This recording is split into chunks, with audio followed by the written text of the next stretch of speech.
Hi guys, welcome back to the channel. My name's Jason and I'm your watch guy today. Slightly different angle today because I've been building furniture in the bedroom and, well, this is the first time I've ever used a selfie stick. And I'm not great at it, so I apologise for that, but we make do. Today I'm reviewing a watch from DUKA. Now they have appeared on the channel before and it wasn't a perfect homage. It was an IWC Aqua Timer homage. It was nice. It was nice. I quite liked it, but they did fall a little bit short on some parts. So I thought, why not give them another shot? They've released a new model and it looks pretty good. So today I'm reviewing their DK-110 and it's been sent to me by the fashion watch store on Aliexpress. It has been sent to me for free, although this review is completely honest. If you would like to pick it up, the link is in the description. I am very grateful if you use that as an affiliate link. Now, without further ado, let's turn this camera, well, let's mount this camera, I guess, and let's get into the review. This, guys, is the second DUKA that I've had on the channel. Now, I thought that it was appropriate to get another one in because I wasn't completely disappointed by the IWC homage that they sent in last time. This one has actually come from a different store. However, this one has come from the fashion watch store on Aliexpress. Now, if you wanted to pick one of these up now, they are sub £70. There is a sale on at £68, but that may go up after this video is out because the sale ends in 8 hours. So I imagine it'll be around the £70 mark. Just check that link below before you make a decision on this one. Now, it's fully built in 316L stainless steel. It has a lovely dial and it's a good dive style piece. They've packed this one with the Miyota 821A, which is an upgrade to the 8215. In diameter, it is 42.8 millimeters wide. Now, if you actually measure the casing itself, it's 42 mil. Very wearable watch. Although it is a 51.8 mil lug to lug. A lot of you will probably think that that's quite large, but due to these turn down lugs on this one that conform to the wrist, it's actually quite easy to wear, as well as these female end links. They do rarely help out also. Good levels of brushing, deep levels of brushing throughout the watch. In fact, we have brushed sides, brushed lugs, and a nice chamfered edge of polish here. We have a screw down crown over at the 4 o'clock. Just show you the DUKA logo on there. It's a very simple crown. I do think that they probably could have done a better job in suiting one to this watch. I think that's a bit plain in my opinion. The brushing on the upper lugs is a circular brushing and that really does flow well into the bezel. The bezel also has a circular brushing throughout.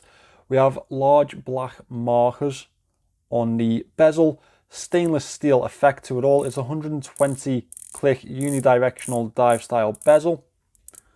We also have a dive indicator over to the side here between the 0 and the 15-minute mark. Now, I think that this is sort of a mixture between homages. Now, the dial we have seen on Seiko's previously, I really do like that penguin feet feature. I will get to that when we start talking about that dial. But it also has a sort of monster style bezel on here, and the 4 o'clock crown position is a very Seiko-esque type of design. Obviously the monster handset, it feels like a mixture of designs to me. As we move to the back of the casing, we have a etching of hammerhead sharks, which is a weird one. I guess it's a reference to, I guess, the ocean, the dive aspect of this watch. We have the Rolex style edging to the screw down case back. You will need a certain tool to get that off, or one of those really nice rubber balls. They usually work really well actually. They're my favorite type of case back removal tool. Moving past the bezel, we have a flat sapphire piece of crystal in this one. This is a synthetic sapphire crystal, and they do mark that on the listing. Now, with this casing, We have 100 meters of water resistance for this watch. Now, personally, I think that 200 meters is the base level for an actual dive watch these days. However, 100 meters is the factual entry level for a lot of people. My opinion doesn't matter as much as facts, unfortunately. But yeah, 100 meters of water resistance. I'd call this a dive style watch myself. I think a lot of you would agree with that, and there's going to be a few people that disagree also. But between the screw down crown and the screw down caseback, you should be okay in the water with this one. Not you know, actual diving. However, a little splash should be perfectly fine on here. As we move into the dial, it is obviously the real feature of this watch. Now, it is available in different color options. However, this icy blue really did capture it for me. I think that was the best one to go for. They have an orange, a dark blue, multiple different colors for you to pick from if this icy blue isn't for you. But personally, it really does capture that Arctic type of feel. In fact, Antarctic type of feel, because you don't have penguins in the Arctic. I learned that from Alan Sugar. Very bold indices throughout, and they are applied indices throughout this dial. Again, very Seiko-esque. The large 2-flake indice up at the 12 o'clock really defines this dial, as well as block-like rectangular indices throughout the rest of the dial.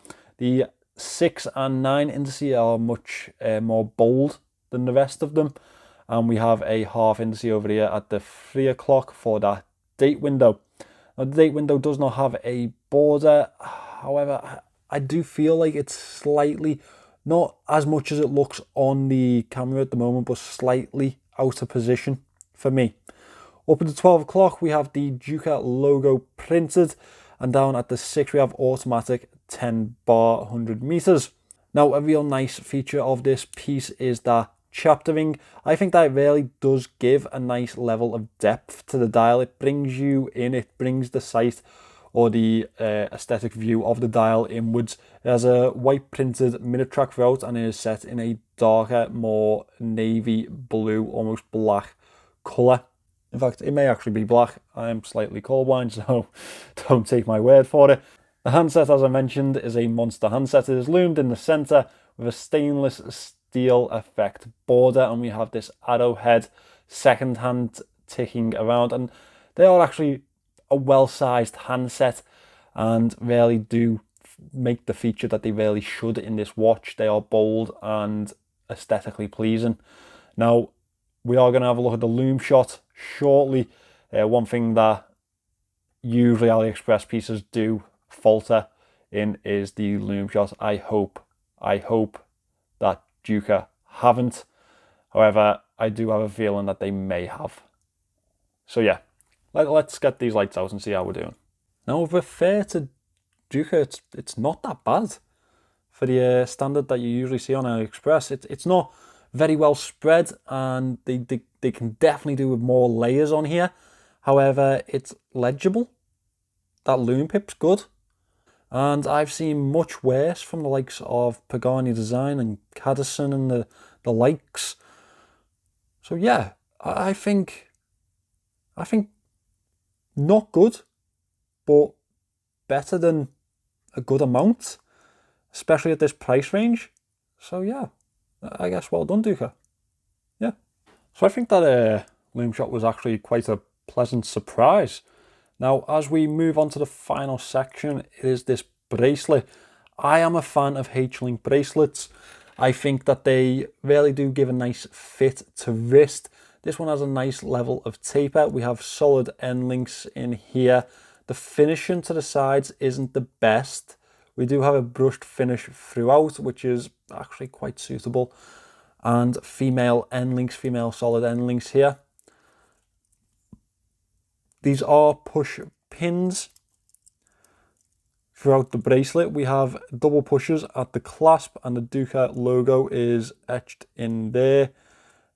Fold out milled clasp on this one, as we come to expect, to be fair, at this price range, even from the AliExpress brands. Only one level of micro adjust, which is quite disappointing for myself. Now, let me pop this on wrist. We'll get a wrist shot, and then we'll talk about the shortcomings of this watch. Now, as mentioned, this does actually fit really well to wrist, and it is definitely because of those angled lugs, how they come into the wrist. Those lugs, that case shape, is really a big part of the aesthetic. Well, the reason I like the aesthetic of this watch is very angled, very well machined, and really does give the right aesthetic for this style of watch.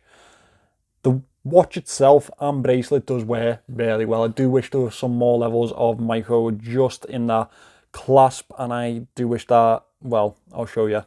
That bracelet is actually a really nice segue into the moan section, actually, because very rattly. I wish it was a bit more well put together through the links. However, it is a good feel to wrist, and it may sound cheap, but it is cheap. So are we expecting slightly too much? Well, am I expecting slightly too much? I don't know. One thing that I really couldn't get on board with, though, is the bezel. Now, it's fitted well in place. Slight movement, slight little bounce at certain points, but the action on it isn't the best in the world. It feels a little bit, well, gritty. 120 click unidirectional bezel, to be fair. I've encountered much worse. However, I do still have to mention it to you, because if you actually go out and buy one of these and then get it home and you think, well, the bezel's crap, Jason didn't tell me about that, you know, you'd be hounding my comment section, wouldn't you? Definitely one part that they could improve on. Now, my final moan is regarding the movement. So it states on the page that it's an 821A movement. The newer versions of the 821A offer hacking, and that is really a big part of the 821A benefits. However, this does not hack. Now, the older ones didn't have hacking, so maybe they're using an older batch. However, it does just feel like an 8215. So I don't know if they've maybe upgraded since sending this out, or they've changed the specs since sending this out, but I don't think we're getting the benefits of an 821A in this piece. Well, not in my one anyway. I just feel like this is an 8215 in here. Maybe they've made a mistake, or maybe they've upgraded, as I say. This is definitely an 8215.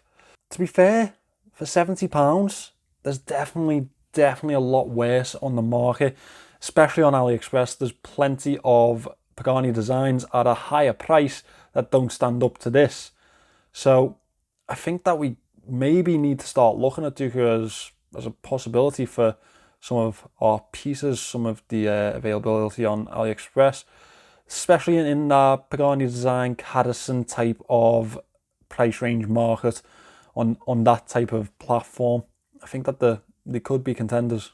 So guys, that was the DUKA DK-110. If you want to pick this one up, the link is in the description to the fashion watch store on AliExpress. Thank you very much to them for sending this in. It's actually been quite a nice wear, to be honest. The sizing of it is pretty good for someone with a wrist size like myself. So if you are in that type of dimension, then you probably like this one. I am really a massive fan of that dial and the whole Antarctic type of vibe to it. The penguin feet just really set the rest of the dial off for me. Definitely a mixture of a few different homages in there, but altogether around £70. I don't think it's a bad deal, personally. And the Lume was definitely better than I expected. Thanks for watching this one, guys. Remember to subscribe to the channel, and I'll see you in the next one.